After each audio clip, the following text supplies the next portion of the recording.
na hora de exercer a advocacia, ninguém vem me perguntar se eu tenho título, de que faculdade ou que não é. É muito mais a minha reputação de exercer a advocacia que faz com que eu atraia novos clientes, novos casos, novos assuntos. Quando eu comecei a trabalhar, meu pai me chamou e falou: filho, não basta você estar empregado, você tem que estar empregável. Então faça as coisas sempre pensando que amanhã alguém pode te entrevistar. Ser sócio de um escritório e não ser o sócio fundador, vamos dizer assim, o empreendedor, gera uma certa comodidade, que você sempre pode falar assim, eu queria até fazer isso, mas eles não querem, eles não deixam, eles não... E chega uma hora que você é o eles, né? Senhoras e senhores, sejam muito bem-vindos a mais um episódio do Direito de Resposta, episódio 139, que fecha mais uma trinca do nosso podcast, chegando no final dessa sexta temporada. E hoje eu tenho o prazer de receber in loco, no IW Melcheds Advogados, Ricardo Inglês de Souza, um dos seus fundadores. Ricardo, prazer enorme te receber aqui no Direito de Resposta. O prazer é nosso, obrigado. A gente vai ter um papo muito legal. Antes, agradecer aos nossos patrocinadores. Lopti, eficiência para advogados e redução de custos. Barbearia Corleone, há 11 anos atendendo homens de maneira clássica. E Camargo Alfaiataria, legado, inovação e tradição na moda masculina brasileira. A gente sempre começa, Ricardo, com uma pergunta clássica sobre planejamento de carreira. E você tem uma carreira muito bem estruturada, teve a oportunidade de passar por Big Law, por escritório de pequeno e médio porte, fundou o seu escritório, cindiu, depois fundiu e deu origem ao W Melcheds, que você hoje administra junto com o Beto. Essa trajetória, ela foi planejada? Caso contrário, quais eram os seus outros objetivos? Eu vejo aí o teu podcast, né? Sou um dos grandes fãs do podcast que você produz.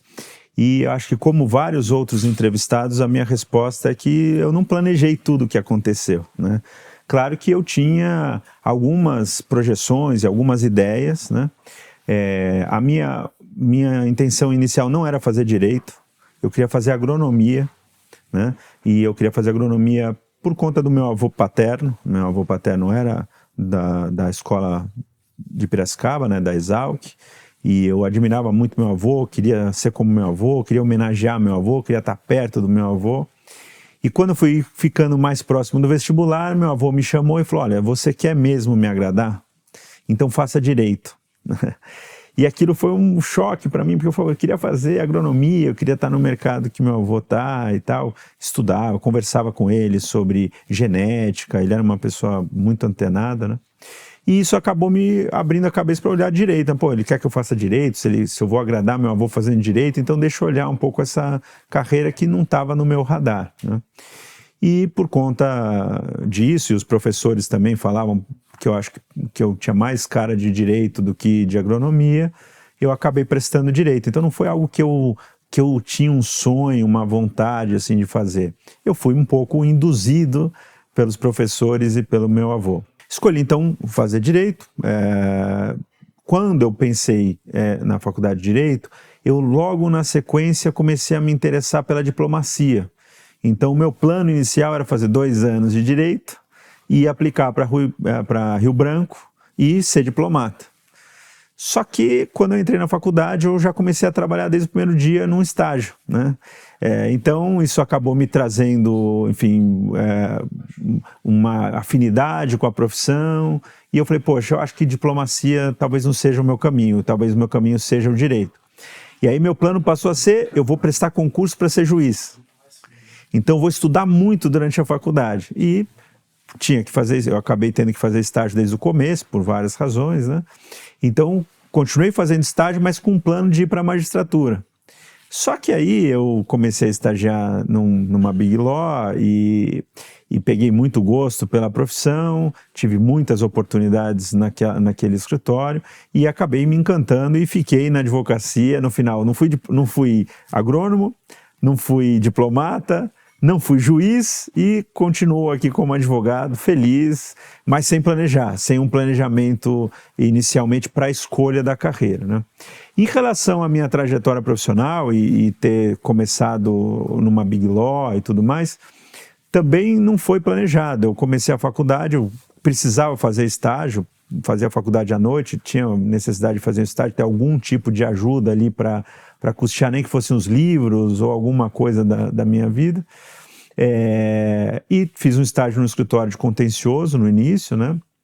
Que é o escritório do Dauro Dória, que uma pessoa que eu sempre gostei muito, mas ele não tinha área empresarial no escritório.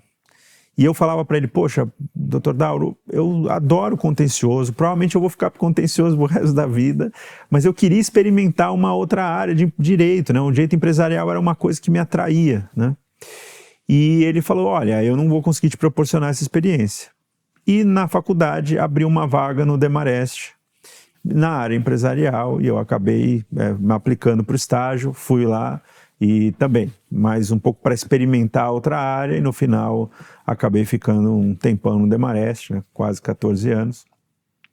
Então não foi um planejamento de ir para uma Big Law, mas foi um achado muito importante, lá foi uma grande escola para mim. Que legal, que bom saber não só, né, sobre o não planejamento da carreira, porque em geral é isso que acontece, né?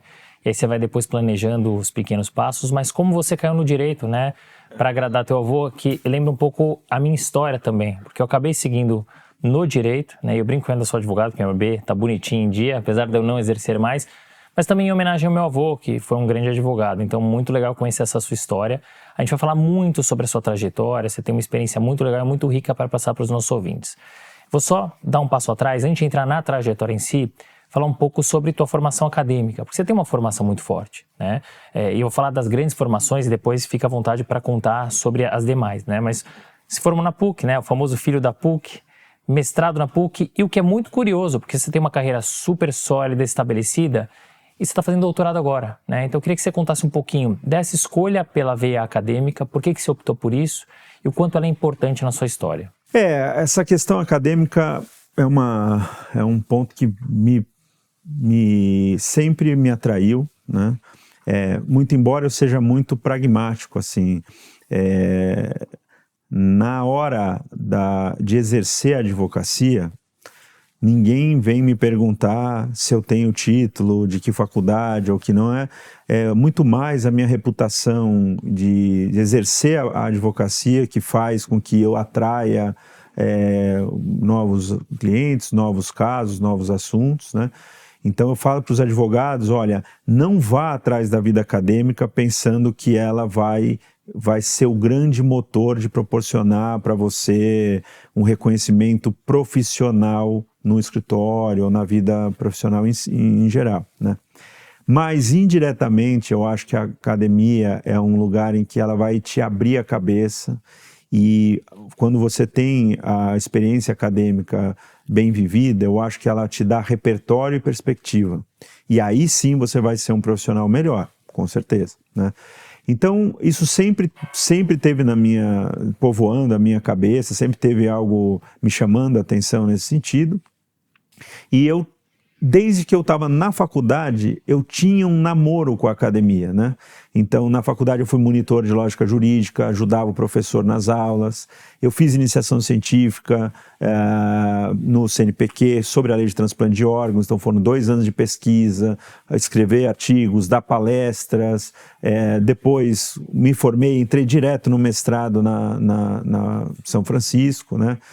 Um pequeno escorregão aí para quem é filho da PUC, mas entrei na São Francisco, acabei cumprindo todos os créditos, ajudei o meu orientador a dar aula no Mackenzie, comecei a dar algumas aulas esporádicas aqui e ali, e aí fui transferido para a Argentina, né? Então acabei não concluindo o mestrado naquela oportunidade, mas na Argentina eu continuei um pouco esse namoro com a vida acadêmica, né? Fiz um curso na UBA, dei aulas como professor convidado na UBA, na Torquato de Tella, na Católica da Argentina. Então lá adorava andar com os professores também, não só com os advogados, mas também com o pessoal da vida acadêmica, porque a vida acadêmica acaba expandindo um pouco, ela sai do quadrado que está dado no mundo para explorar outras coisas. E essa exploração acadêmica, eu acho que te ajuda na criatividade, te ajuda a entender, enfim, as coisas sob uma outra perspectiva, né? Aí, quando eu voltei para o Brasil, continuei dou aula esporadicamente na COGEA e da PUC, na FIA, no CEL, em várias entidades, dou aula convidado em algumas outras entidades aqui no Brasil também, mas eu senti a falta de formalizar esse namoro, né, e virar um casamento.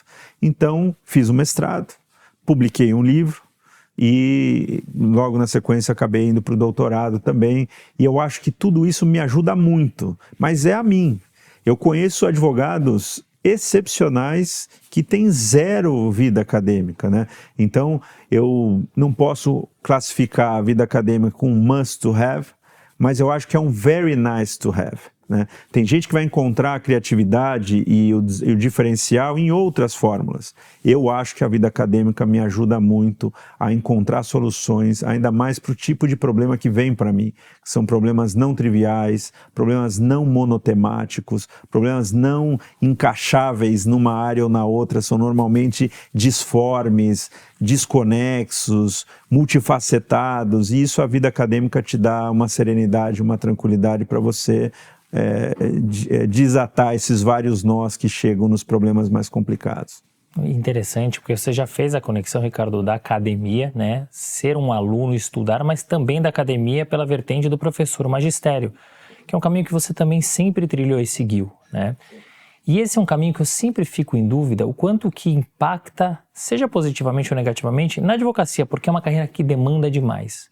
Então, por que você também optou por seguir o caminho do magistério e o quanto ela impacta em relação a tempo mesmo? É possível conciliar essas duas carreiras, o magistério e a advocacia? É possível, não é fácil, mas possível é. Tem alguns grandes advogados, né? O Paulo Aragão, que você já entrevistou aqui, outros advogados que conseguiram conciliar isso de alguma forma. Claro, você não pode ser um professor de muitas turmas, nem de muitas entidades, quando você gere e toca um escritório corporativo. Mas você consegue, de certa forma, conciliar. E, assim, a questão do magistério, ela é um pouco um desafio pessoal, um pouco um ato quase que de fé, né?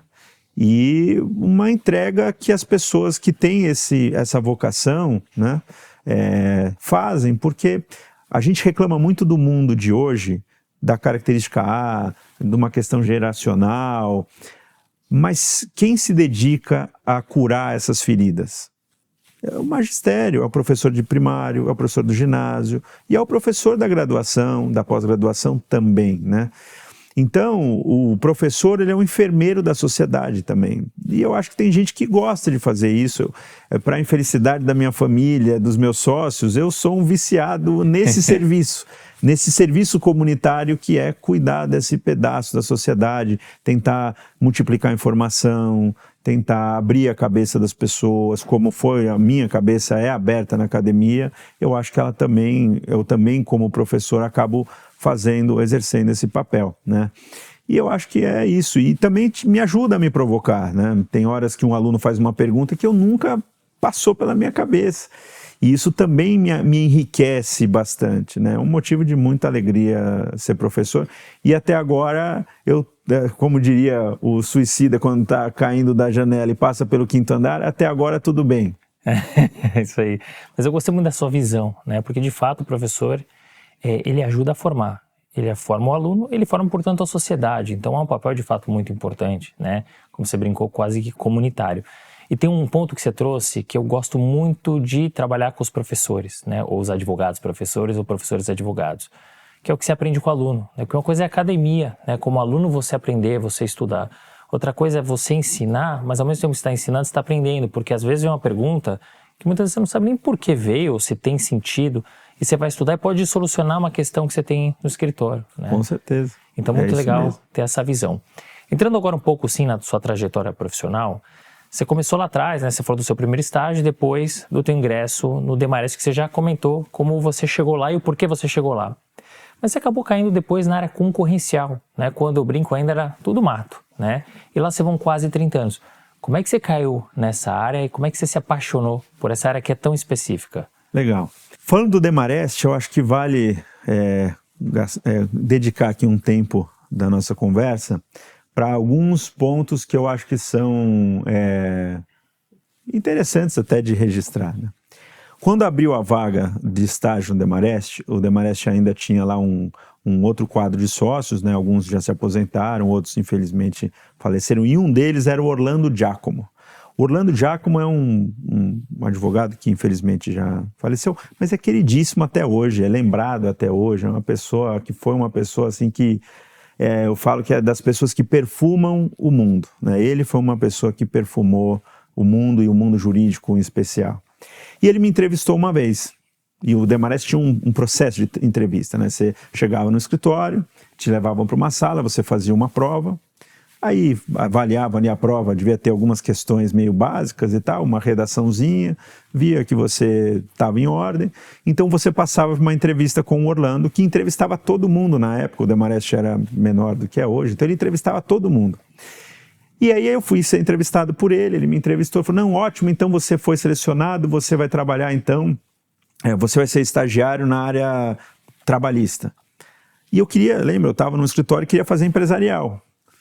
Aí doutor, por favor, só uma pergunta, se eu entrar aqui no estágio no trabalhista, eu posso ir depois ser transferido para ser estagiário do empresarial? Não. Aqui no Demarest assim, entrou no trabalhista, vai se aposentar no trabalhista.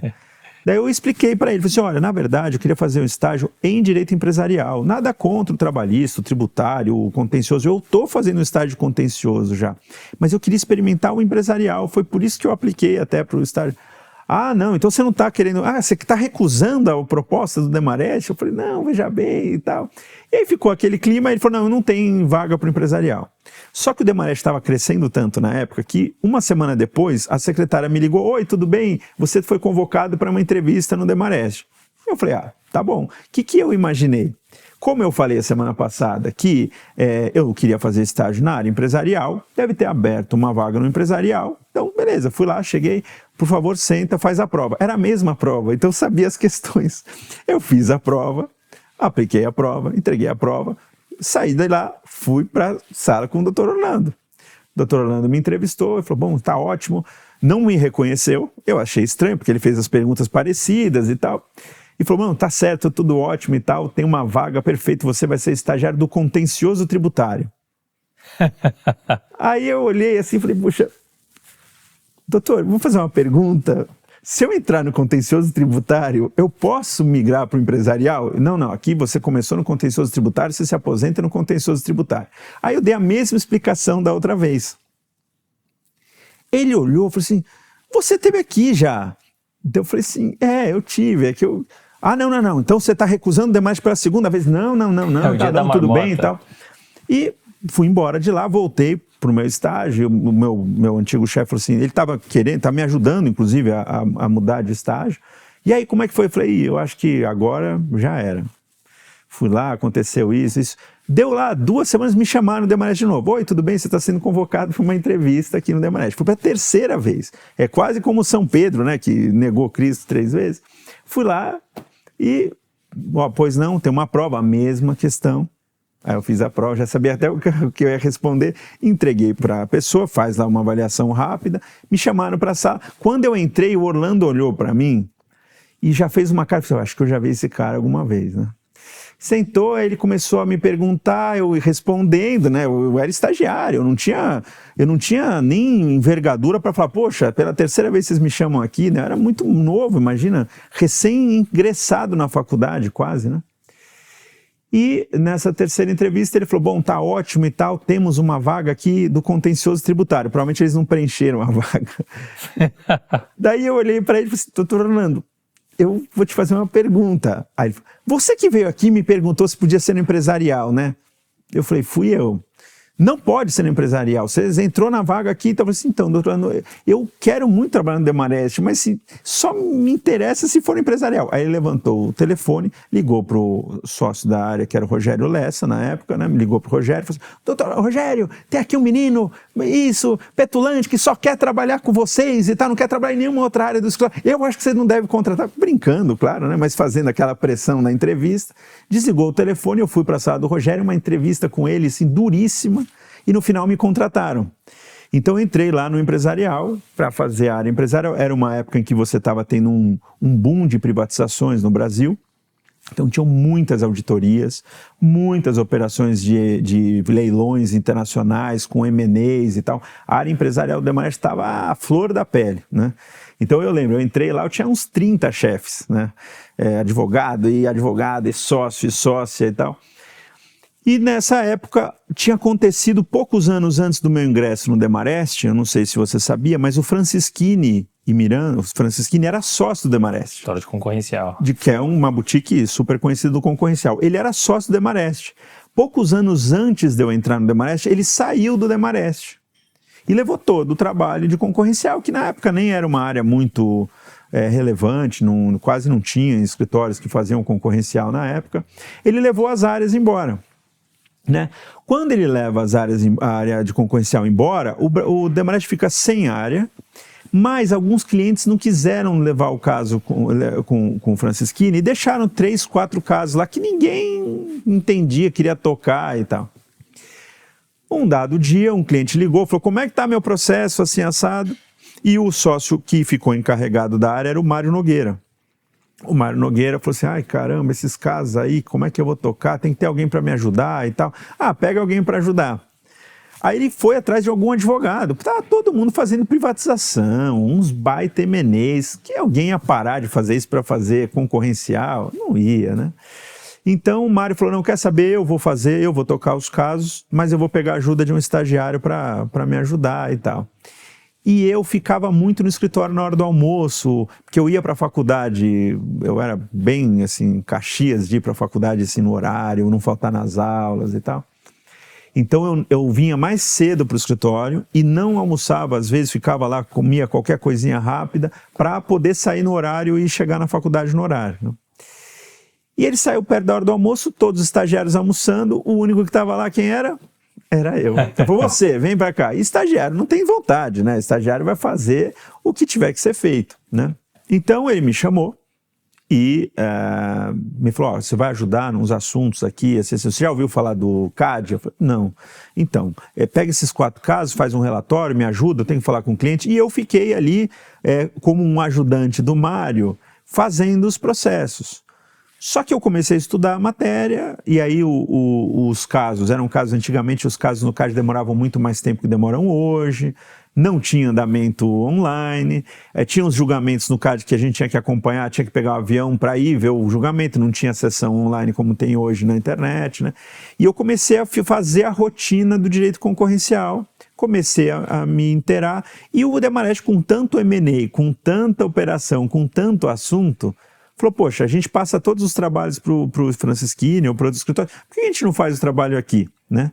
E aí eu ajudei o Mário a desenvolver essa retenção do trabalho concorrencial e quando eu me formei, a área concorrencial tinha passado daqueles 2, 3 casos que o Franceschini não conseguiu levar para dezenas de casos, né? A gente chegou a apresentar 4, 5 processos por semana no CAD numa época, né? Virou um volume gigantesco.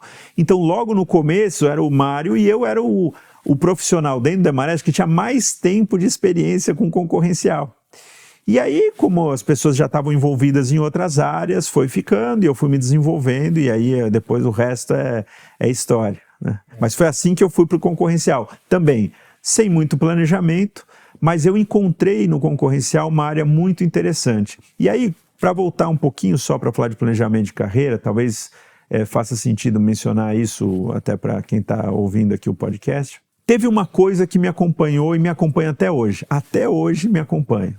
Quando eu comecei a trabalhar, meu pai me chamou e falou, filho, meu pai nunca teve a própria empresa, nunca foi uma pessoa empreendedora, ele sempre foi funcionário, né? Então eu tinha que pegar a cabeça do meu pai e entender, né? Meu pai falou para mim, filho, não basta você estar empregado, você tem que estar empregável. Então faça as coisas sempre pensando que amanhã alguém pode te entrevistar. Então quando eu comecei a trabalhar com concorrencial, o que eu vi? Falei, poxa, aqui é uma oportunidade que o Demarest sempre vai estar me contratando se eu me especializar nessa área, porque é uma área que não tem mais ninguém, as equipes foram embora com o Francisquini, o Mário precisa de ajuda, as pessoas estão envolvidas em outros assuntos, eu posso me destacar, eu posso subir, eu posso ser útil, eu posso com isso encontrar um caminho para que eu possa evoluir. Então essa visão, essa filosofia de sempre estar empregável me ajudou um pouco a tomar algumas decisões, como depois ir para a Argentina e fazer as outras coisas que eu fiz, né?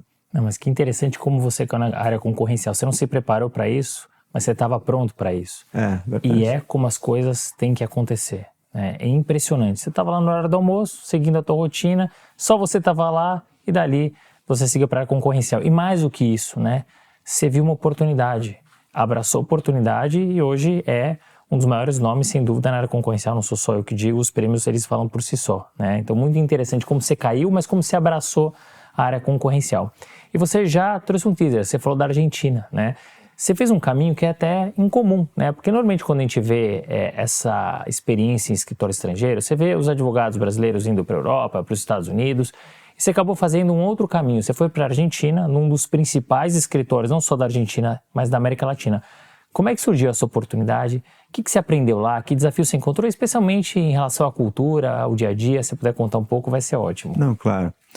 Essa é uma passagem que eu tenho muito carinho na minha carreira inteira, uma das que eu mais gostei. Eu gostei de várias, mas essa aqui é uma que eu tenho um carinho muito especial. Porque, primeiro, se também não foi algo... a Argentina não foi algo planejado, mas eu acho que foi algo desejado. Tá? O Demarest, ele faz parte até hoje de uma liga de escritórios independentes chamada Lex Mundi. E o escritório da Argentina, que faz parte do Lex Mundi, é o Marval, O'Farrell e Mayral, né? Que é, como você disse, já há muitos anos, o maior escritório da Argentina e já foi considerado o maior escritório da América Latina algumas vezes, né? E o Demarest e o Marval começaram a desenvolver um processo de intercâmbio de advogados. Então, um advogado argentino vinha para o Brasil, passava um tempo aqui, e um advogado brasileiro ia para a Argentina e passava um tempo lá. Mas os programas, apesar de ter essa coincidência, eles eram diferentes. O Marval mandava os advogados para passar 2 a 4 anos, e o Demarest mandava os advogados para passar 8 meses, 1 ano, né? Era 1 ano, mas com férias antes, férias depois, dá ali 8 meses, 9 meses de estágio na Argentina, né? E o que aconteceu? Também é que essas coincidências da vida, né? Coisas até, sei lá, que a minha espiritualidade me diz que são coisas que Deus me proporcionou e por isso que eu sempre sou muito agradecido. Minha mãe era professora de português para estrangeiro. Então todo sócio argentino que veio para o Brasil teve aula de português com a minha mãe. E um dos sócios que veio para cá, que é o Pablo Artagaveitia, até uma pessoa interessante que tem uma cultura brasileira, argentina, eventualmente para os seus episódios internacionais fica uma sugestão. Ele veio para o Brasil, ficou aqui vários anos, se ambientou super bem. A minha mãe dava aula para ele e para a mulher dele, né? E ele ficou um grande amigo meu, e a gente conversava muito, e eu falava, poxa, um dia eu queria ser o brasileiro que vai para a Argentina, né? Pô, ia ser legal, bacana e tal.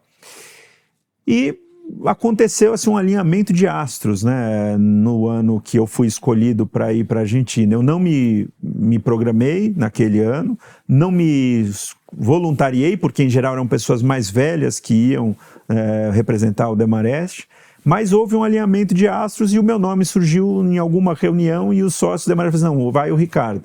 Né? Então eu fui para a Argentina, originalmente para passar os 8 ou 9 meses, né? E quando cheguei lá, eu tomei uma decisão, não conhecia a cultura argentina, não conhecia o direito argentino, não falava praticamente nada de espanhol. Eu decidi aproveitar aquela oportunidade para enriquecer o meu repertório, como sempre, isso é uma mantra meu, né?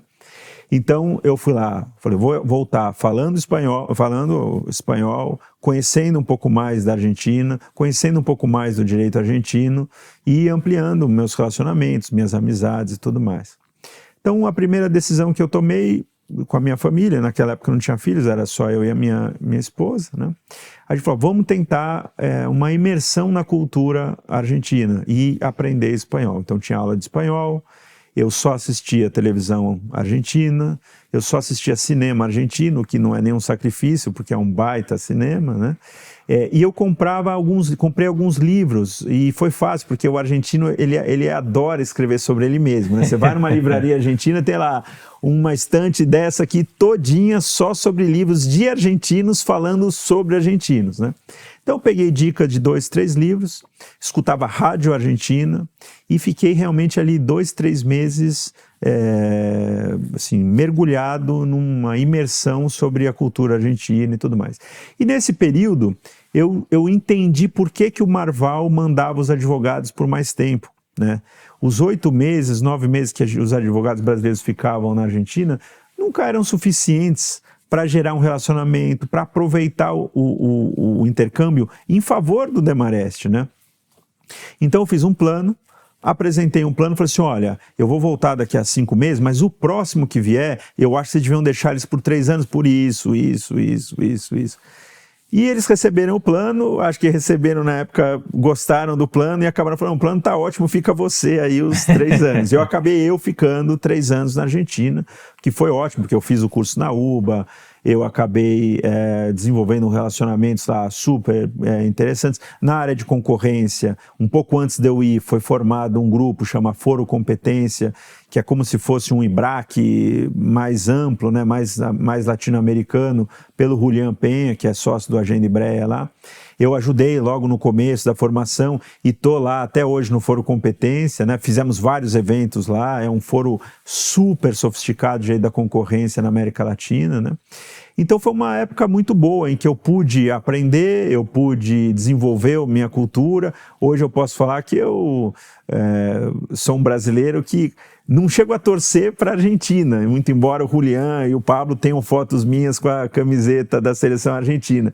Mas eu gosto muito da Argentina, tenho ótimos amigos, vou para lá todos os anos, às vezes dou uma aula ou outra como convidado lá na Torquato de Tella, na UBA e tal. Então para mim foi uma experiência sensacional. Que interessante, né? Mais uma vez, como você abraçou a oportunidade. Você enxergou ali que existia um ganho ficando mais tempo, apresentou um projeto que acabou reverberando para você, então muito interessante a visão que você trouxe para o escritório.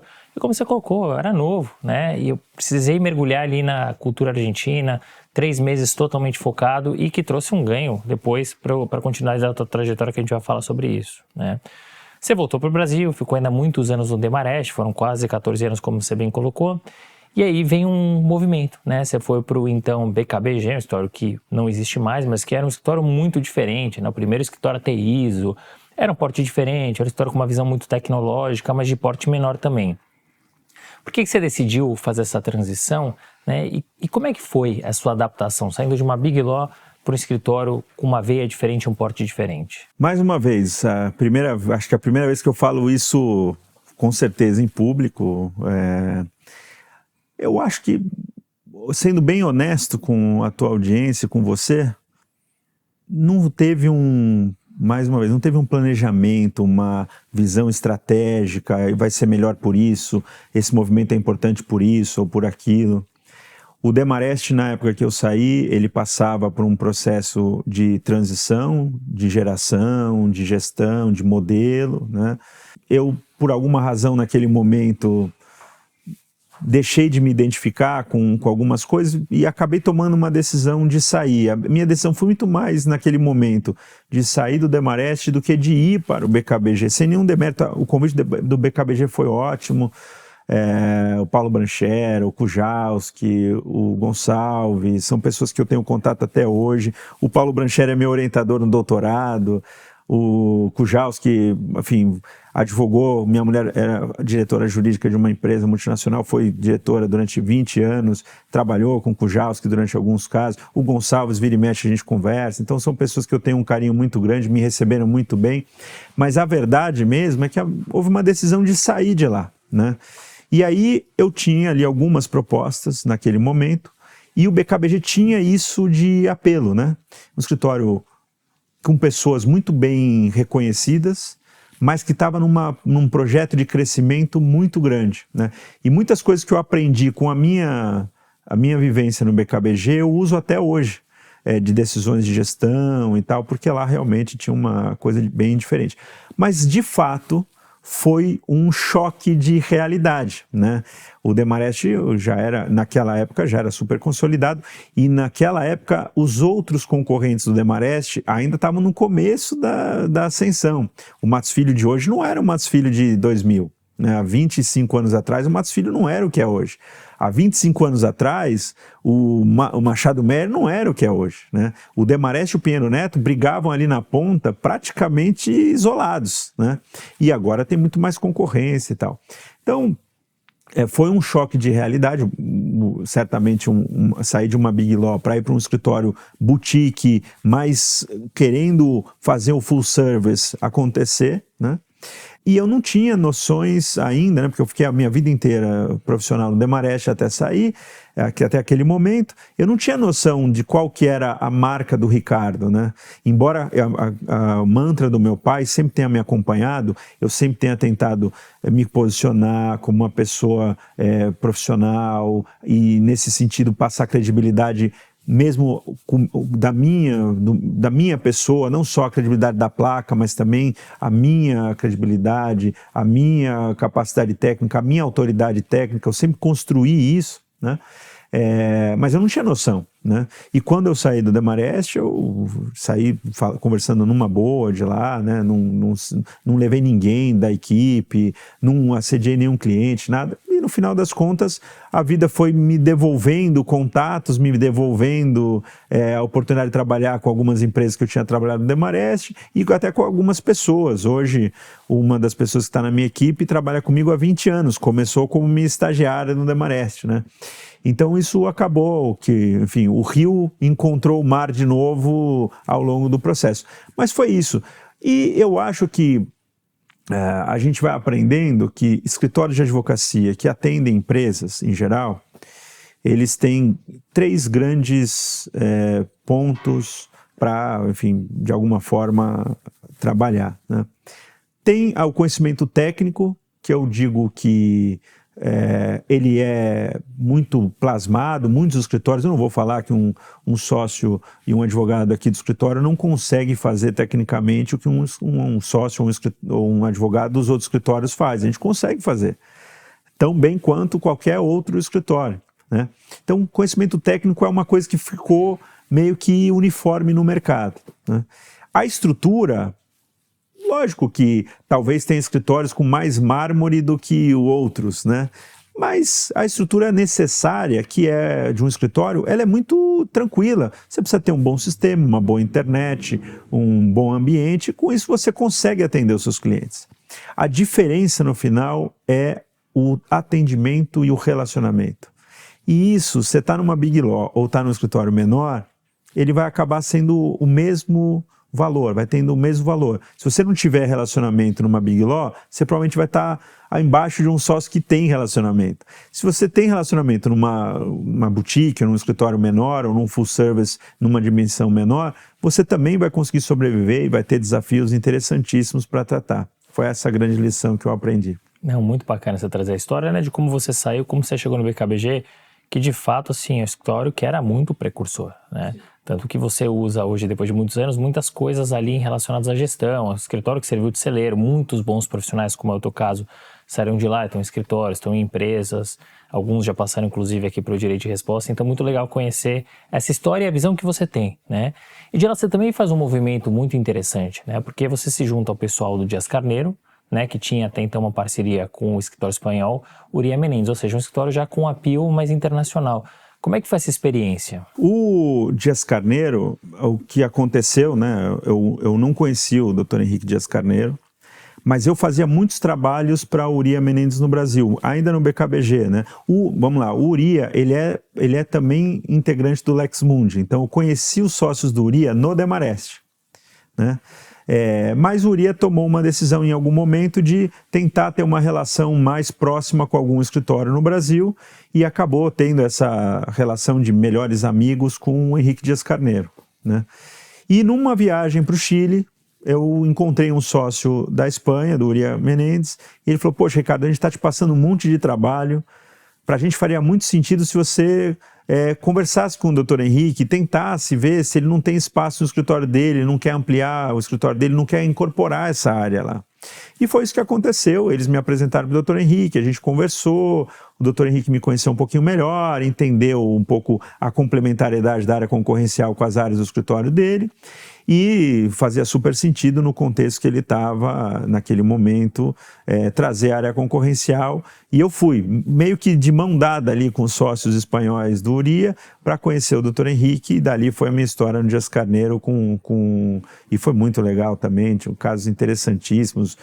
Teve um baita volume vindo da Europa de trabalho, porque o Uria ele também faz parte de umas alianças na Europa, então você tem lá Hengler Miller, você tem o Slaughter & May na Inglaterra, o Bradin Parr em Paris, você tem os escritórios na Itália, em Portugal, então ali foi uma grande janela na Europa para mim, foi muito bom. E é legal que é o momento de você utilizar o espanhol que você acabou aprendendo, né? Com certeza fez uma boa diferença, Culturalmente, o que você sentiu de diferença, né? Porque uma coisa é trabalhar numa Big Law, depois você trabalhar num escritório um pouco menor, mas com clientes estrangeiros, mas dessa vez com uma parceria, né? Sim. O que mudou, assim, do ponto de vista cultural? Eu acho que uma Big Law brasileira, ela tem já, hoje você vai falar com o Matos Filho, com o Piano Neto, com o Machado Mer, eles já têm um nível de profissionalismo, de institucionalização muito grande, né? Há muitos anos atrás, estou falando agora de 15 anos atrás, né? Eu acho que a gente ainda podia aprender muito mais do que a gente pode aprender hoje com as Big Laws internacionais, né? Então, foi muito interessante porque eu vi ali conceitos e políticas e formas de atuação do Uria que me ajudaram muito a construir a minha cultura de gestão, minha cultura de formação de escritório, de atendimento a cliente, né? Isso me ajudou bastante. E a própria dinâmica, o meu próprio amadurecimento, isso também me proporcionou boas experiências nessa passagem também. Mas eu acho que foi principalmente isso. E uma coisa que eu tinha começado a aprender no Marval e no Uria, ele é um escritório lockstep, né? Foi aprender uma nova forma de modelo de negócios de escritório de advocacia, que no Brasil naquela época não tinha nenhum escritório relevante que adotasse o lockstep como modelo de arranjo societário, né? É interessante você também trazer essa visão, né, dos aprendizados que você teve, principalmente em relação à gestão e o formato de trabalho. Você citou o lockstep, né, enfim, formato de compensation dos sócios, então vou aproveitar, falar um pouquinho sobre a Sapiro e os serviços que a gente oferece para o mercado. A Sapiro Legal Connections é o hub de soluções para mercado jurídico com foco especial em escritórios de pequeno e médio porte. Nosso objetivo é ajudar esses escritórios a se profissionalizar, melhorar a gestão, crescer de forma estruturada e sustentável. Oferecemos serviços de consultoria, recrutamento, palestras e mentoria, sempre alinhados às necessidades do seu escritório. Se você quer levar o seu escritório para o próximo nível, acesse sapiro.com.br e conheça todas as nossas soluções. Ricardo, você vem comentando um pouco das experiências que você teve, a gente citou alguns escritórios, depois você teve uma passagem por uma outra estrutura, até que vem o grande turning point da sua carreira, quando você funda, ao lado dos seus sócios, o IWRCF. Isso em meados de 2015. Que é uma mudança e tanto, né? Por isso eu falo de turning point. Uma coisa é você, como seu pai falava, né, de estar empregado, ser empregável. Agora você passa a ser um empreendedor, né? Como é que surgiu a ideia de montar um escritório do zero? Que desafios que vocês encontraram ali no início? Eu sempre tenho uma curiosidade, né? Como é que vocês escolhem ali a ordem de que vai ser o nome do escritório? Então, se você puder contar esse bastidor e outros bastidores, vai ser muito interessante. Olha, não foi uma decisão fácil, porque ser sócio de um escritório e não ser o sócio fundador, vamos dizer assim, o empreendedor, gera uma certa comodidade, que você sempre pode falar assim, eu queria até fazer isso, mas eles não querem, eles não deixam, eles não... E chega uma hora que você é o eles, né? Você passa a não ter mais para quem apontar o dedo. E isso é, acho que, um dos grandes desafios de você empreender numa empresa de serviços, né? Você passa a ter o ônus, e lógico que tem vários bônus também, né? Mas tem esse ônus de você passar a ser a pessoa que vai ter ali um pouco mais de influência na direção e na condução das coisas. A decisão de empreender no direito, ela vem um pouco como fruto de decisões que eu fui tomando na minha carreira, né? Hoje, falando assim, eu acho que a área concorrencial é uma área que faz muito sentido ou para uma boutique ou para um escritório full service. Ficar no meio do caminho não é tão eficiente, porque como boutique você acaba pegando o trabalho de vários escritórios também. Como full service, você pega o trabalho de vários clientes que são atendidos pelas várias áreas do escritório.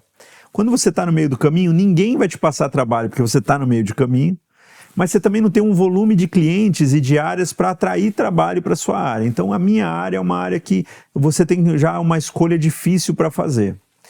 Voltar para uma Big Law, num dado momento da minha vida, eu até cheguei a cogitar, mas as Big Laws estão muito bem servidas na área concorrencial, tem sócios ótimos e maravilhosos, são muito competentes, então dificilmente eu ia ter um espaço ali sem incomodar, sem ter que ter uma fricção com pessoas que hoje são amigas minhas, né? Então eu nem explorei essa possibilidade. Então eu precisava estar numa estrutura que fosse full service, tivesse vocação de full service, né? Por outro lado, eu nessas passagens todas fui estudando, tentando entender um pouquinho mais sobre gestão, modelos de negócio, e hoje eu sou um convencido de que o Lockstep modificado, mas o Lockstep é uma fórmula muito interessante de modelagem de gestão e de modelagem societária dos escritórios, ou de remuneração, como queira chamar. E eu fui tentando testar nos escritórios que eu estava, e eu não encontrei espaço.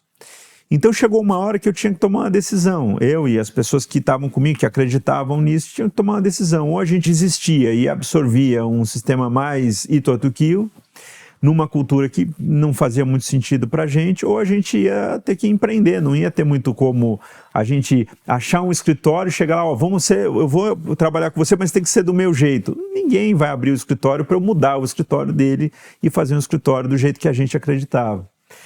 E nesse sentido, eu acho que naquele momento eu consegui convencer os sócios da época de que esse era um modelo ideal, e esse modelo foi abraçado, foi implementado, até hoje a fórmula como a gente organiza o escritório, e eu acho que ele foi muito bem sucedido, porque a gente tem uma trajetória, uma história nesses anos todos aí, de crescimento, de consolidação de reputação, consolidação de relacionamento com os clientes, né? Muito importante. Em relação à ordem dos nomes, assim, do que eu me lembro, e na Argentina tem um ditado que diz que o cavalheiro não tem memória, né? Sem demérito nenhum para ninguém, mas eu acho que os sócios ali na hora, conversando, eles foram para um processo, primeiro, de prestigiar quem teve as ideias originais, né? E a ideia original foi minha e do Werneck, né? Então, naturalmente seria um ou outro nome, o nome inicial da placa, né? A segunda razão foi, vamos pegar um nome que tenha mais projeção no mercado, que esteja mais exposto. Aí, mais uma vez, o fato de eu ter sido quase 14 anos no Demarest, ter estado na Argentina, no Marval, ter um relacionamento muito próximo com sócios do Uria, ter ali conhecimento e contato com várias empresas, tudo isso me dava uma projeção do meu nome que naquele momento os sócios entendiam que era maior do que a dos demais. Então, vamos colocar o nome dele porque vai chamar mais a atenção. Eu acho que no final das contas foi um pouco isso que ficou a decisão, mas logo na sequência a gente teve que transformar os nomes em letras, e aí ficou uma sopinha de letras que diluiu um pouco a ideia, mas a ideia foi mais ou menos nessa direção. Que legal, que curioso, bom saber como funciona. É sempre uma curiosidade, dentre várias outras, né? Mas como foi o nascimento? Você contou um pouco dos objetivos, por que surgiu, né? Até como surgiu o nome. Mas que desafios vocês encontraram? Vocês montaram a história praticamente do zero, né? E para fechar, a história que perdurou 9 anos, né? Você falou de renome, de crescimento. Vocês esperavam isso? Esse era o objetivo? Eu sempre eu sempre fui muito otimista, né? Até às vezes as pessoas me criticam. Por um lado eu acredito no ser humano e por outro lado eu sou otimista, o que às vezes me dá algumas decepções, porque nem sempre as pessoas vão corresponder às expectativas, né? Mas eu acreditava muito que a gente ia ter uma trajetória de sucesso, a gente ia ser bem sucedido. Eu não tinha a dimensão que a gente podia chegar, né? Eu não imaginei que em tão pouco tempo a gente ia chegar na dimensão que a gente chegou. Só para dar um exemplo, a gente fazia planos de projeção de 5 anos, né? Então a gente planejava o escritório para os próximos 5 anos, como a gente faz aqui, né? Na atual formação. Então a gente projeta 5 anos. A gente, no primeiro quinquênio, a gente atingiu em 2 anos. Daí ficou, os outros 3 anos a gente ficou lá, bom, o que a gente vai fazer? Planeja de novo, não planeja, faz. Aí a gente mudou um pouquinho as métricas e tal, beleza. Chegou nos 5 anos, projetou 10 anos. Não fosse a pandemia que atrapalhou um pouco, mesmo com a pandemia a gente atingiu o plano, né? Mas teve a pandemia no meio do caminho, que foi uma experiência para a humanidade inteira, assim, bem forte, né? Que acabou, enfim, de alguma forma afetando ali o planejamento. Mas isso da gente atingir meta com um tempo muito menor, isso a gente não tinha essa pretensão toda, a gente sempre é muito mais conservador nas projeções que a gente faz, né? Isso foi realmente surpreendente. Mas essa visão de que a gente ia conseguir, porque não tem fórmula que não dê certo se você coloca competência, dedicação, muita dedicação e assim uma pitada de um pouco de estrada, né, de relacionamento. Não tem como você mistura isso numa panela, não tem como não sair um prato que vá ser bom, né? E eu acho que a gente tinha isso, a gente começou com isso e isso foi, eu acho que a receita para a gente atingir os objetivos. Não, muito interessante, um escritório que cresceu, né? Enfim, bateu as metas, como você bem colocou, e perdurou por 9 anos. E é muito interessante, Ricardo, porque você tem a experiência de empreender, tem a experiência de cindir um escritório, né? Então teve uma cisão e depois logo em seguida uma fusão. Então o escritório nesse formato 2015 a 2024. Em 2024, o escritório cinge, você e o Luiz seguem uma nova trajetória e se juntam, né, ao Beto e ao Rodrigo para fundar o escritório atual, né, o IW Melchets. Queria que você contasse também um pouquinho desses bastidores, porque é incomum, você vê muito a cisão, ponto, montou o escritório. Vocês cindiram e fundiram na sequência, né, que são 2 experiências quase que antagônicas. Queria que você contasse um pouquinho da experiência, como é que vocês se juntaram, né, como é que vocês conseguiram juntar 2 culturas. Se você puder contar um pouco, vai ser muito legal. É mais simples do que parece, né? A verdade, não, o processo é complicado de qualquer forma, né? Mas a explicação é mais simples do que parece, do que poderia parecer, né? Eu e o Werneck, a gente sempre teve muito claro o que a gente tem que ser um escritório full service, que a gente tem que fortalecer, por isso, as áreas empresariais do escritório, né? Então a gente teve, antes da cisão, algumas conversas sobre possíveis fusões ou incorporações de práticas, trazer ali um time de uma área tal, com um sócio, alguns advogados, uma sócia. A gente tinha já tido essas conversas antes da cisão. E um dos escritórios que a gente tinha trabalhos em conjunto, tinha uma proximidade, era o escritório do Melo Rached, o Melchets, né? A gente já tinha um relacionamento com eles passaram alguns trabalhos para a área concorrencial. O Roberto Rached é amigo pessoal do Luiz Werneck, né, do Werneck, então eles tinham um relacionamento pessoal, trocavam ali, pô, estou fazendo isso no escritório dessa forma, a gente faz desse jeito aqui, então a gente já tinha um relacionamento com eles de amizade, de colegas, de mercado e trabalhos, né? Eles passavam alguns trabalhos, a gente passava alguns trabalhos para eles e tal. E esse nome chegou a ser cogitado, inclusive, olha, a gente podia tentar fortalecer as nossas áreas aqui de M&A, fiscal, contencioso, mas essas conversas antes da fusão não evoluíram, então a gente passou pela cisão, só que eu e o Werneck, a gente já tinha todo esse planejamento, toda essa ideia de crescer o escritório, de fortalecer a área empresarial na cabeça. Então, quando a gente faz a fusão, a retomada da conversa com alguns escritórios foi natural. poxa, vocês não estão mais juntos, então vocês não querem se juntar com a gente, não vamos fazer. E a gente foi conversando com o Meli Rached logo na sequência. Eles também estavam num processo de procurar imóvel novo, de trazer algumas áreas que eles queriam trazer, então foi quase que um match perfeito. Não deu tanto trabalho para combinar o que já estava assim, meio que maduro de um lado, maduro do outro, né? O processo, obviamente, que é um processo complexo, né?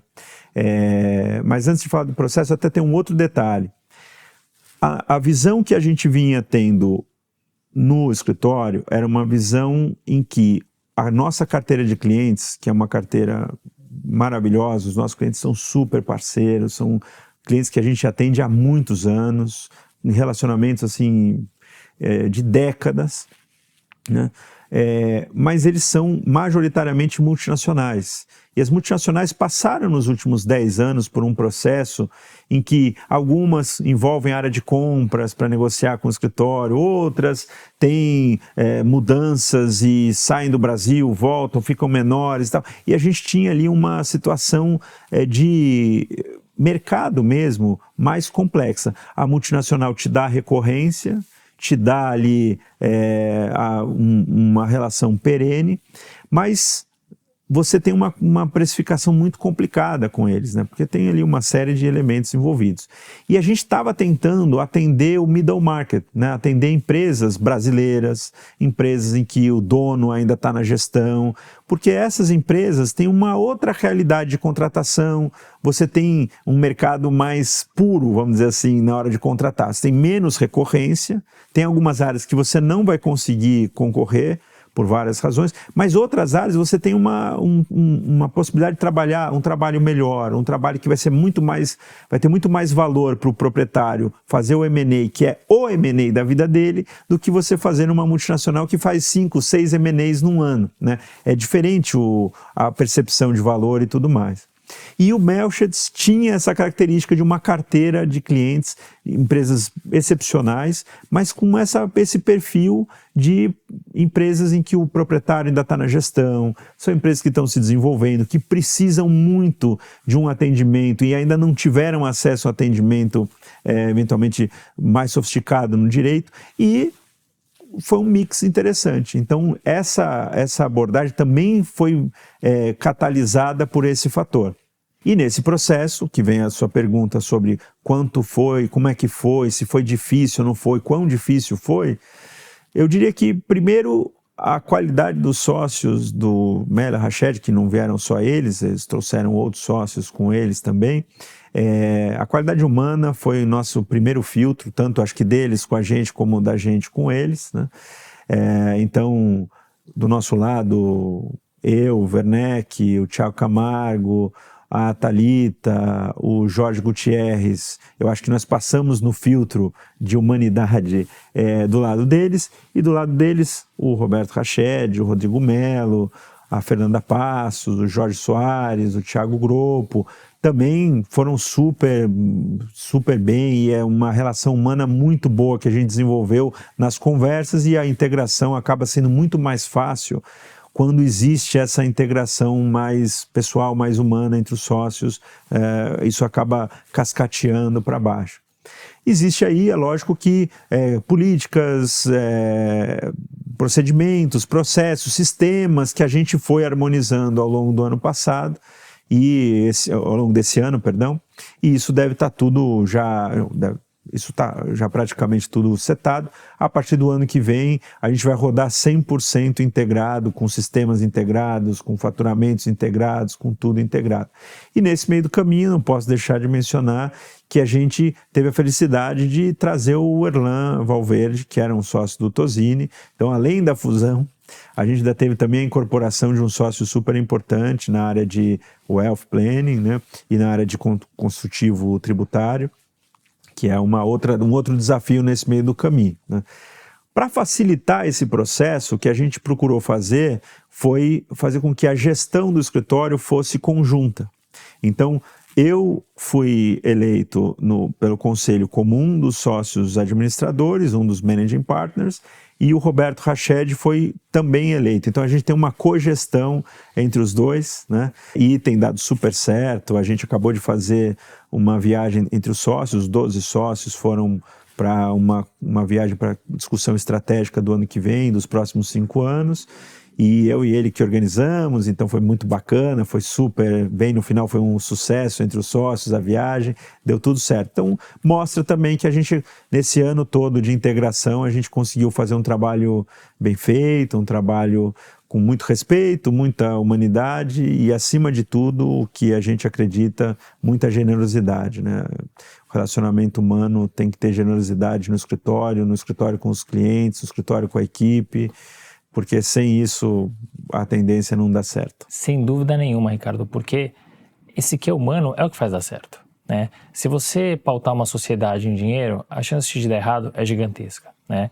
O dinheiro, de novo, vai ser consequência, né? E que interessante, né? Esse mix que vocês tiveram, né? Porque ganha de um lado, ganha do outro, né? O perfil de clientes diferentes.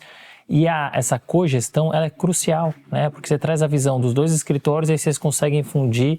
E aí sim, agora, a partir de 2026, você falou, rodamos tudo no mesmo sistema, mesmo faturamento, mesmo escritório, mesma cabeça, vocês já formaram a cultura de vocês. E é fato que deu certo, porque vocês começam lá em 24 com uma estrutura de 30 pessoas, vocês já passaram de 70, né? Então é fato que vem dando muito certo, né? E é interessante ter essa sua visão. Você falou de planejamento, né? Vocês se reuniram recentemente. O que a gente pode esperar, né, do futuro? O que vocês esperam do futuro do IW Melcheds? Olha, a gente tem ali talvez uma dupla dimensão do planejamento, o que pode ser falado, né? Uma para dentro e outra para fora, né? A gente consolidou todas as políticas, consolidou porque tinham algumas políticas de um jeito num escritório, outras no outro, então a gente consolidou essas políticas. Agora em dezembro o manual com todas as políticas, com todas as questões, ele é finalizado e divulgado para todos os integrantes. Então tem a consolidação das políticas, tem a questão, enfim, de algumas iniciativas, como também inspirado no Orlando Giacomo, o programa de formação aqui do escritório. No Demarest, o Orlando Giacomo tinha implementado um programa de estágio, em que os estagiários acabavam tendo ali um aprendizado, né? Aqui a gente desenvolveu, inspirado nisso, um programa de formação para todos os profissionais, feito pelos profissionais, com alguns convidados externos. Então, ao longo do ano que vem, a gente vai colocar um conteúdo programático, pensado, sistematizado, em que os profissionais vão acabar aprendendo coisas novas, ensinando o que eles sabem para os outros. Então, isso tudo foi feito inbound, né? Isso para dentro do escritório. Tem também um capítulo específico sobre inteligência artificial, que a gente depois pode explorar um pouquinho mais sobre isso. E outbound, ou seja, daqui para fora, tem algumas questões de relacionamento com publicações, tem questão de relacionamento com escritórios internacionais, que a gente tem relacionamento com muitos escritórios internacionais. Isso ajuda a gente na geração de trabalhos, no relacionamento com novos clientes. A gente tem visitado alguns clientes no Brasil e fora, isso também tem nos ajudado bastante. A ideia é continuar com isso, né? E principalmente o que foi, assim, o protagonista dessa viagem que a gente fez foi como a gente consegue cuidar melhor dos clientes que a gente tem, né? Porque a gente acredita que a nossa carteira de clientes bem cuidada, ela vai conseguir ajudar a gente a perenizar o escritório por mais 30 anos, que a nossa carteira foi formada nesses 30 anos de experiência dos sócios. Se a gente cuidar da carteira de clientes que a gente tem, se a gente achar formas de ajudar mais o nosso cliente, achar soluções mais interessantes para ele, de formas mais eficientes, eu acho que a gente vai conseguir fazer com que o escritório dure mais 30, 60, 90 anos. Porque a ideia, no final das contas, é montar um escritório que seja maior que os sócios, que seja maior do que eu, maior que qualquer outro sócio daqui. Eu acho que a gente já conseguiu ir nessa direção, a gente só precisa consolidar isso, como outros conseguiram e consolidaram, né? A gente quer o nosso espaço aí nessa liga de escritórios. Com certeza já tem e terão ainda mais, né? Você trouxe um tema que eu acho importante a gente trabalhar, que é a inteligência artificial, que são as ferramentas disponíveis, né? Sendo co-CEO do escritório, também uma pessoa precursora, um profissional que enxerga muito além do direito, tem essa visão holística. Como é que você enxerga a inteligência artificial e as ferramentas? Como você acha que ela vai impactar o mercado jurídico? E, para polemizar, qual que é o futuro da advocacia ante esse cenário? Então, falando da inteligência artificial nesse processo aí mais inbound mesmo, ainda inbound, tem também essa questão de você, da inteligência artificial generativa, começar a ajudar o advogado a produzir conteúdo, né?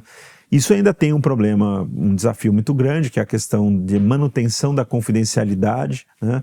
Algumas Lawtechs já estão conseguindo, de certa forma, garantir isso. Você tem aí a Lopt, né, que é uma baita empresa, uma baita Lawtech, que tem ajudado muito nas questões de processos trabalhistas, nas revisões de faturas, isso é essencial. Mas, lógico que ainda é um desafio, essa parte a gente ainda está conversando, tentando entender e garantir que a gente vai estar em segurança, né?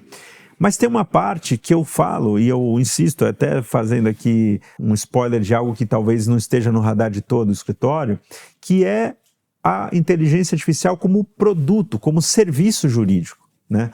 Ela traz para a gente uma série de desafios que não estão muito bem definidos, né? E eu trago isso mais da academia, talvez, do que daqui.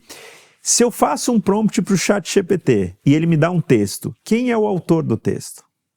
Quem tem o direito autoral? Eu que fiz o prompt ou o Chat que fez o... Uma discussão grande aí entre Estadão, Folha e OpenAI sobre uma série de questões relacionadas a isso. Isso é serviço jurídico. Tem um advogado representando o Estadão, a Folha, tem um advogado representando a OpenAI. Tem um advogado representando influencers e tem um advogado representando uma empresa de produto. Tem uma série de coisas hoje.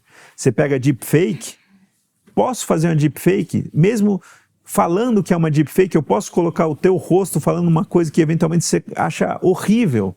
Mesmo que eu fale que é uma deepfake, eu tenho que te pedir autorização, eu não tenho. São dilemas jurídicos que a inteligência artificial traz. E o escritório tem que estar preparado para enfrentar isso, porque isso é o futuro. O futuro da advocacia, e a advocacia me fala, a advocacia vai acabar com inteligência artificial e tal. A verdade é que a advocacia é o algodão da sociedade. Não adianta, pode gostar, pode não gostar, pode falar que é porta de cadeia, pode falar o que for. O direito é o algodão da sociedade. Ele não deixa a sociedade se matar, se quebrar inteira. Então não adianta você tirar o algodão e colocar uma inteligência, não vai funcionar. Você precisa dessa inteligência social, filosófica, humanitária, para você deixar a sociedade de pé. E o ser humano é um ser gregário. A gente vive em sociedade. Não adianta, por mais de cabeça baixa, olhando para o celular que a gente seja hoje em dia, né, que caracterize a nossa sociedade, o fato é que nós somos seres gregários. A gente vive em coletividade. A gente vai precisar de regra, a gente vai precisar de entendimento, a gente vai precisar de mediadores mediando as nossas relações, porque a gente tem visões diferentes, entendimentos diferentes. E isso, essa dúvida, essa questão do que vai ser o direito, me deu uma angústia no passado, porque meu filho mais velho acabou de entrar na PUC, no vestibular da PUC. O que vai ser da vida dele? A vida do direito é a vida dele também, né? E eu tenho mais essa tranquilidade hoje comigo, porque eu sei que pessoas ponderadas, serenas e que entendam dessa ferramenta social que é o direito, sempre vão ser necessárias. E vão ser sempre necessárias por quê? Porque quando a gente não nasce só careca, banguela. A gente nasce zerado no cérebro. Tudo que o seu avô estudou como direito não serviu de nada para você. tudo que meu avô estudou como agrônomo não está na minha cabeça. Eu vou nascer, eu vou ter que estudar tudo de novo. Então é por isso que a gente comete os mesmos erros, é por isso que a gente tem as mesmas dificuldades que tinham na Grécia Antiga, que vão ter em Marte. Se a gente mudar para Marte, a gente vai ser humano em Marte, e vai nascer zerado em Marte, e vai ter conflito em Marte, e vai ter polarização em Marte, e vai ter pacificação em Marte, e o direito é o algodão, é o instrumento que faz isso acontecer. Então, o direito vai mudar de objeto, talvez mude de formato, talvez eu comece a fazer sustentações orais gravadas para uma equipe que vai saber me gravar até melhor do que eu faria se eu fizesse ao vivo. Pode ser, tudo isso pode ser, mas nada vai retirar a utilidade do direito, e um bom advogado, como me ensinou Juan Cambiasso quando eu passei lá no Marval, na Argentina, ele não pode ser interesseiro, ele tem que ser interessante. Então a pessoa que tiver cultura, que tiver curiosidade, ela vai ser um bom advogado e vai ter o espaço dela, encontrando o formato do dia que for. Eu me formei numa época que você ia no fórum com um bloquinho de papel e ia anotando lá o andamento dos processos.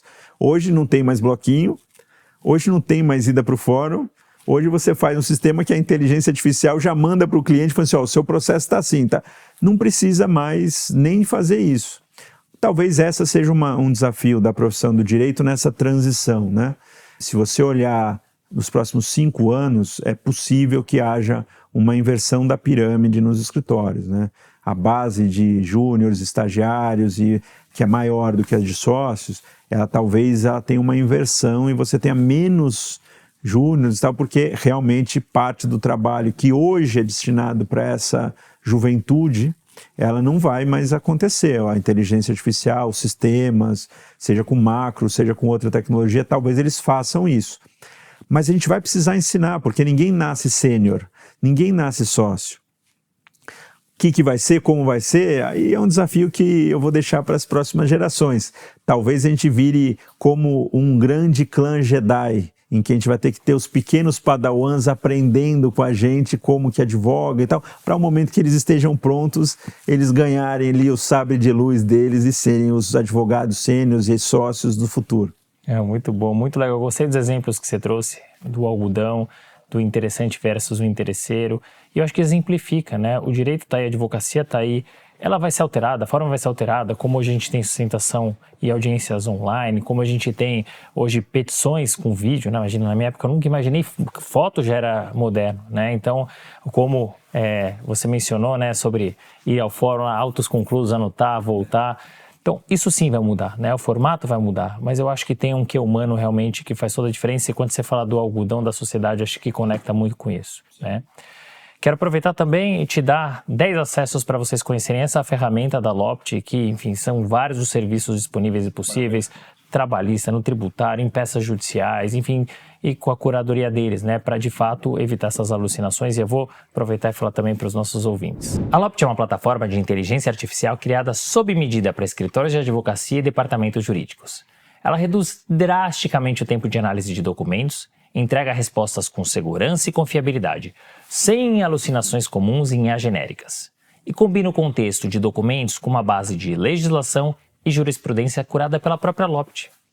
Entre suas principais funcionalidades estão defesas automatizadas, análise simultânea e comparativa de documentos e chat jurídico com base de legislação e jurisprudência confiável. Bom, agora que passou a grande pergunta polêmica, para a gente pegar um pouquinho leve, né?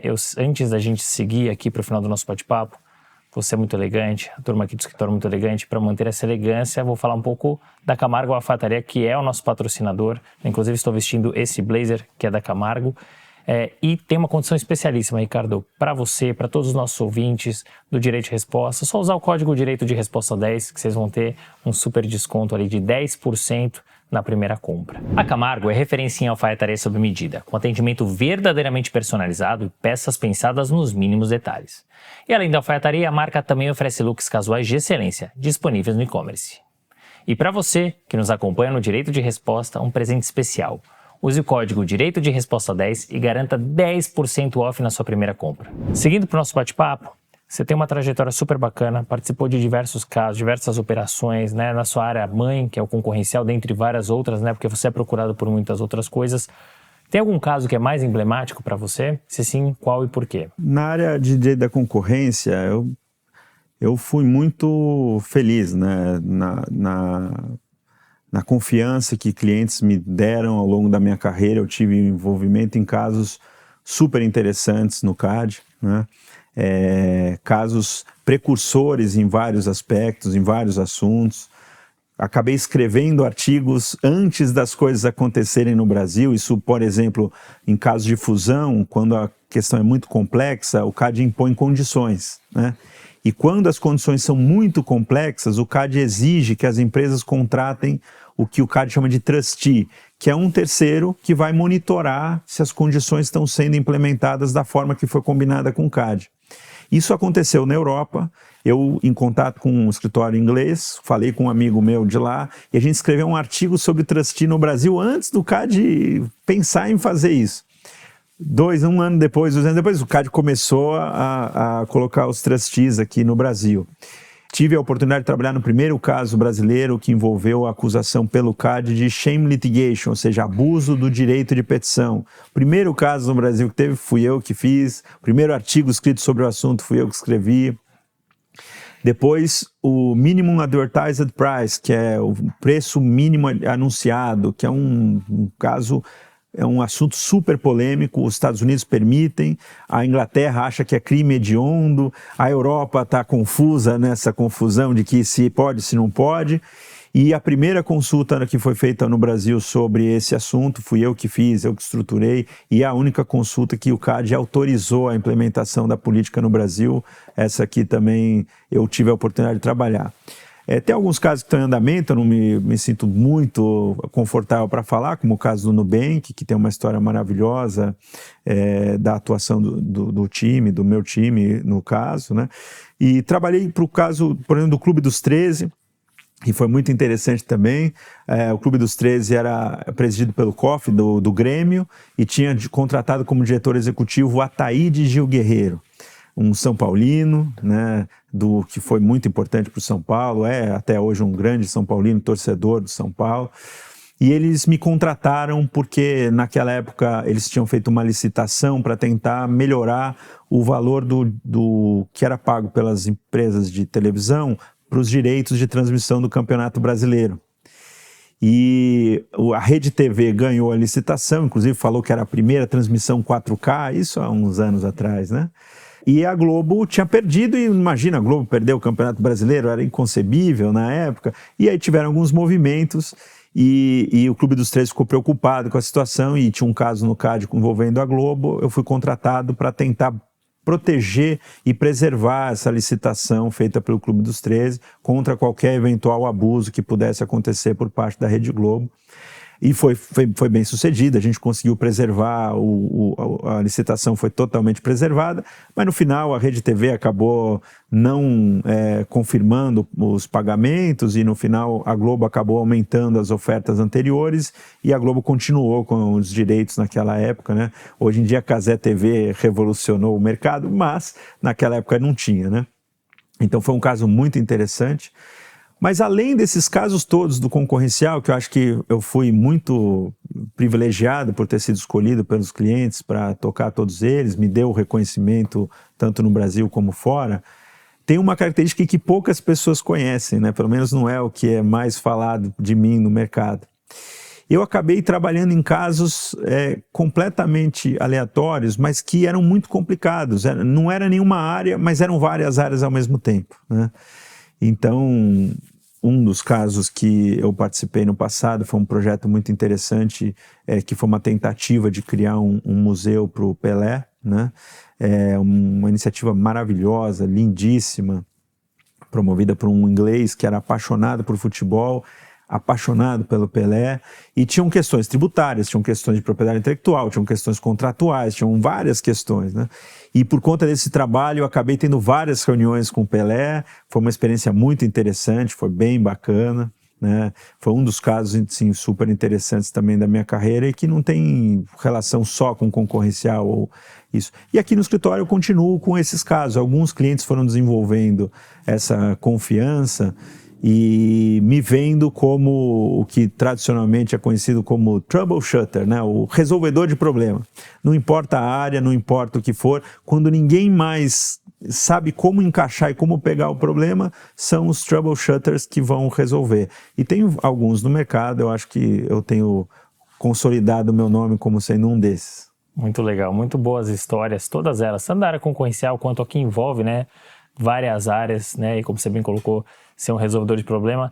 Pena que acabou não avançando, né, pelo que você comentou, né, o projeto Pelé, que merecia, né? Merecia, uma pena. Por toda a sua história. Você tem uma trajetória muito bacana, né, que você contou até aqui, mas ainda tem muita coisa para acontecer pela frente. Sobre o passado, você se arrepende de alguma coisa? Sobre o futuro, até onde você ainda quer chegar? Eu sou uma pessoa que, assim, como característica pessoal, eu nem guardo mágoa, nem arrependimento. A minha mochila é pequena demais para carregar essas coisas que são grandes e pesadas demais. Então, assim como eu não guardo nenhuma mágoa de alguma coisa que tenha me machucado no passado, alguém que tenha me tratado de uma forma que eu não achei legal, eu também não procuro me maltratar com arrependimento, né? Tem coisas que eu às vezes paro para pensar se eu tivesse feito de um jeito ou de outro e tal. Mas a minha vida é tão agitada, é professor, é sócio, é fazer uma coisa, outra que eu acabo não gastando tempo nem com uma coisa, nem com outra, né? Nem com mágoa, nem com arrependimento. Então, não saberia te falar. Certamente tem várias coisas que eu fiz que não foram as melhores e várias decisões que eu tomei que talvez tenham sido erradas, né? Mas tem uma música que eu não lembro qual é, eu não lembro agora exatamente qual é o cantor, mas que fala que tudo foi ponte para eu chegar aqui. E foi tudo mesmo, os acertos e os erros, né? Talvez se eu não tivesse feito aquele erro, eu não estaria aqui hoje. E eu sou muito feliz onde eu estou hoje e com a pessoa que eu sou hoje. Eu sou muito bem resolvido nesse sentido, né? Em termos de futuro, eu estou chegando num ponto em que a finitude, né? A noção de que a vida acaba fica mais clara, né? Porque quando a gente nasce, quando a gente é jovem, a gente nunca para pensar nisso porque a vida parece infinita. E chega um momento na vida, já tinham me falado isso, eu já tinha lido até um livro sobre isso, que você começa a ter mais noção de que a vida vai acabar. Não vai acabar amanhã, não vai acabar depois de amanhã, mas em algum momento ela vai acabar. E aí você começa a olhar para os seus dias e para o seu tempo, para as suas ações, com uma outra dimensão, né? Então acho que eu estou nessa fase de redimensionar as minhas coisas, olhar e tal. Eu espero continuar, assim, a trajetória que eu tenho, que eu sou muito feliz, mais uma vez, com o que ela me proporciona,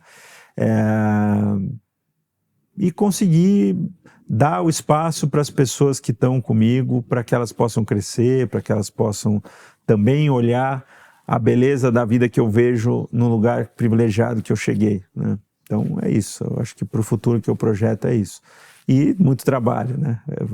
Não vai ser diferente, vai ser com muito trabalho. É isso. É seguir o que você já está fazendo, né? E sobre o passado, exatamente o que você falou, né?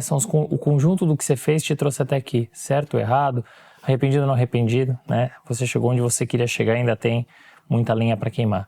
Antes de a gente avançar para a próxima pergunta, também agradecer mais uma vez o patrocinador, Barbearia Corleone. Eu sei que você é um cara que está sempre com a barba feita, cabelo feito, então quero te presentear com 6 serviços para você utilizar na unidade da Faria Lima, da Barbearia Corleone. Muito obrigado. E Ricardo, aqui não é igual, eu sei que você gosta de esporte, a gente vai falar um pouco do seu lado pessoal também, não é igual a Gazeta Esportiva era antigamente, né? Aqueles sapatos que você entregava a sua caixa e depois devolvia, não tinha nada dentro, né? Então, por favor, é para você utilizar. Agradeço, vou usar e vou prestigiar. No dia que eu for lá, eu faço um post e marco você, o dia de resposta e a barbearia. Vai ser um prazer e eu vou falar agora também as condições para os nossos ouvintes. A Corleone carrega a tradição de unir estilo e cuidado masculino em ambientes sofisticados, com unidades no Itaim Bibi, Faria Lima e Morumbi Shopping. E para você, ouvinte do Direito de Resposta, temos uma condição especialíssima. Ao agendar o corte de cabelo, a barba no valor de R$100 sai como cortesia. E para usar é simples, utilize o código Direito de Resposta.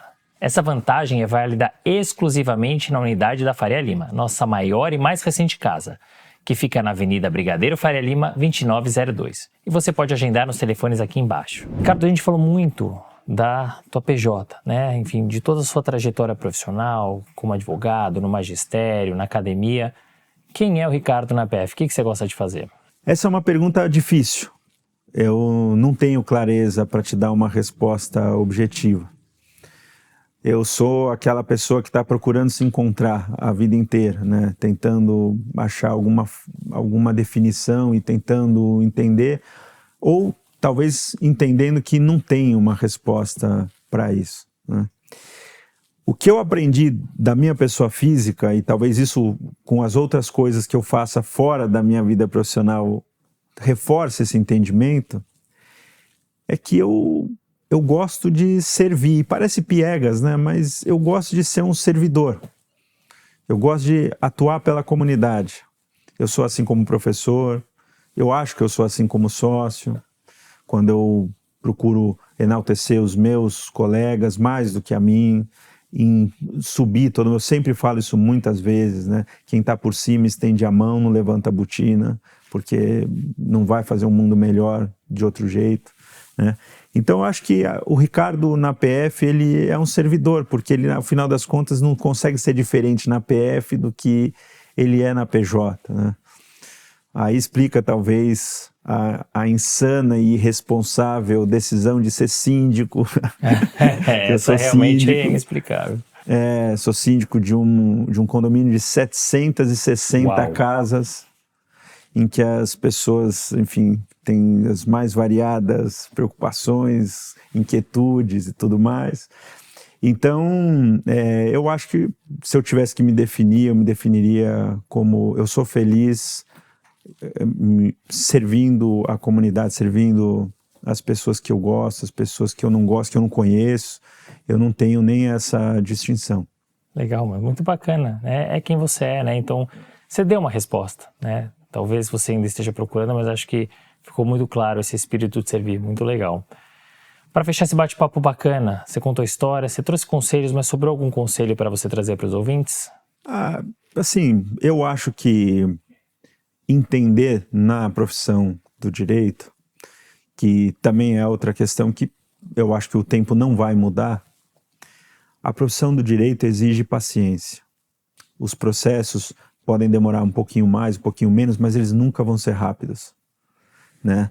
Então, você exercitar a paciência, exercitar a serenidade, né? Esse é ter noção, ainda mais para as novas gerações, né? Que tudo é muito, muito mais imediato, muito mais fácil, né? Quando eu era mais jovem, eu tinha que esperar uma semana para assistir o próximo capítulo do filme ou da série. Se eu perdesse, eu não assistia mais, eu tinha que, sei lá, alugar um filme para assistir o filme só na hora que desse para assistir o filme e tal. Hoje em dia, você quer assistir um filme, você está no ônibus, no metrô, no táxi, no avião, você baixa, assiste a hora que você quer, volta. Então, essas facilidades vão gerando códigos mentais que fazem com que as pessoas fiquem menos pacientes, né? E a profissão do direito é uma profissão de muita paciência, né? Então exercitem a paciência, entendam, tenham consciência de que isso é importante para a profissão, porque eu acho que isso vai acabar também ajudando a gente a ter um algodão de melhor qualidade. Muito legal. Fechamos com a cerejinha do bolo. Obrigado pelo conselho, obrigado por ter contado e compartilhado a sua história com a generosidade, né? E foi muito legal te receber aqui no Direito de Resposta e ajudar de alguma maneira a trazer tudo que você construiu ao longo desses anos, mas que ainda vai construir para os nossos ouvintes. Muito obrigado. Muito obrigado, eu que agradeço. Muito obrigado. Fim de papo. Se você gostou, recomenda para seus amigos. Se não, fala comigo que eu quero te ouvir. Até a próxima.